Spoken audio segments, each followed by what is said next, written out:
గృహస్థాశ్రమ ధర్మం ఇవన్నీ పాటించిన తర్వాత ఎదురు కంగారు పడకండి. మొట్టమొదటి ధ్యానంలోకి వెళ్ళారనుకో మీకు ఏమి వంట పట్టదు అని చెప్పారండి ఆయన. అలాగే ఇప్పుడు ఏంటంటే అండి, ధ్యానం అంటే ఏంటి అండి, అభ్యాసం అంటే ఏంటి, వైరాగ్యం అంటే ఏంటి, వైరాగ్యం యొక్క అవధి ఏంటి, గీత అనగా ఎవరు, ఉపరత అనగా ఏమి, ఇవన్నీ కూడా మనం చదువుకుని అర్థం చేసుకుని మైండ్లో పెట్టుకుని మనం అనుష్ఠానం చేసుకుంటూ ఉండాలని. అలా కాకుండా ఇక్కడ ఒక అమ్మ ఒక ఆవిడ ఉండేదని ధ్యానంలో కూర్చోబెట్టేసేది. ఏంటంటే బాధ గురువు అన్నమాట. ఆవిడ ధ్యానంలో కూర్చోబెడితే కూర్చునేవాళ్ళండి 10 మందిని పోయి చేసేది ఆవిడ. ఆడవాళ్ళే మళ్ళీ మగవాళ్ళు కాదు ఆ చేయడం వచ్చేవారు కాదు. ఆవిడ ఏంటంటే బాధ గురువు కాబట్టి అక్కడికి వెళ్ళి ఆ టిఫిన్ కాఫీలు ఇచ్చి ఆ ఇంట్లో ఒడియాలు ఉన్నా పచ్చళ్ళు ఉన్నా ఏమన్నా కలెక్ట్ చేసి తెచ్చి బతికేది. అయితే నేను ఈ సత్సంగం పెట్టిన తర్వాత ధ్యానం అంటది కదమ్మా, మీరు 10 మంది కూర్చుని ధ్యానం, ఆవిడ వెళ్ళిపోయిందండి. వెళ్ళిపోయిన తర్వాత నేను ఏదైనా టైంలో వెళ్ళేటప్పుడు మీరు ధ్యానం చేశారు కదా పలానా రోజుని, ఎన్ని గంటలు చేశారేమో అని అడిగాను.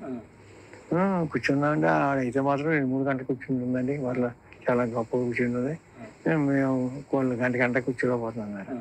కూర్చునేటప్పుడు బయట మోటార్ సైకిల్ వెళ్తాయి కదా, శబ్దాన్ని పడుతుందమ్మా మీకు అన్నారు. నేను పడుతుందండి. ఫ్యాన్ ఉంది కదా, ఫ్యాన్ కొంచెం సౌండ్ వస్తుందా అని ఉంది, వినపడుతుందని. మరి అయితే మీకు ధ్యానం కుదరట్లేదు. ఎప్పుడైతే చెవికి శబ్దం పడదో మీకు ధ్యానం లేదు.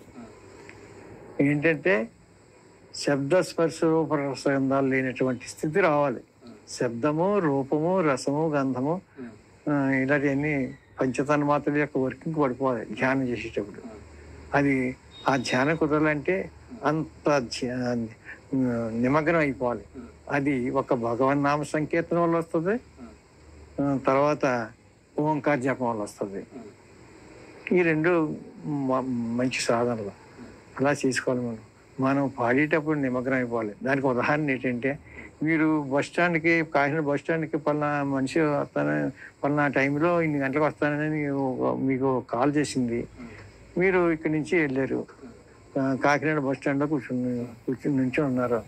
నుంచుని ఉంటే బస్సు రావాలని చూస్తున్నారు. మీరు మీ మనసు అంతా బస్సు మీద, అమ్మాయి మీద ఉంది, లేకపోతే ఆ వ్యక్తి మీద ఉంది.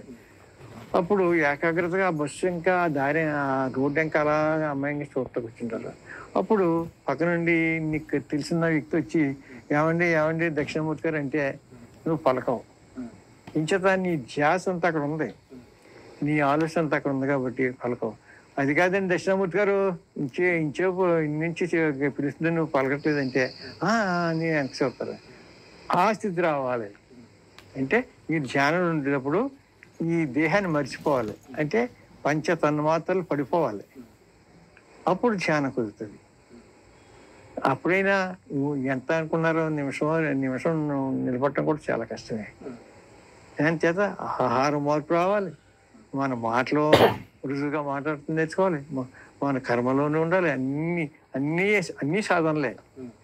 దీని అన్నిటికీ మూలం యుక్తాహారం, విహారం అవి ఉండాలి. మీరు మామూలుగా అన్ని నీచు మాంసాలు తినేస్తున్నారు, ధ్యానం చేసేస్తున్నారు, పెద్ద గొప్పగా 3 గంటలకు కూర్చుంటారు, 4 గంటలకు కూర్చుంటారు. చాలా తప్పది. మీకేం కుదరదు, మీరు ఏమీ సాధించలేరని చెప్తారు అని కూడా నేను. అలాగే అయింది. అలా ఒప్పుకున్నారు. అప్పుడు లాస్ట్కి దక్షిణామూర్తిగా మీరు చెప్పేది కరెక్ట్ అండి, మాకు ఇందాలు ధ్యానం చేసి కానీ ఏమీ లేదు అన్నారు. అంటే ఈ ఆశ్రమం భవిష్యత్తు ఎలా ఉండాలనుకుంటున్నారు? ఇక్కడ ఏమేమి కార్యక్రమాలు జరగాలనుకుంటున్నారు మీరు? అయితే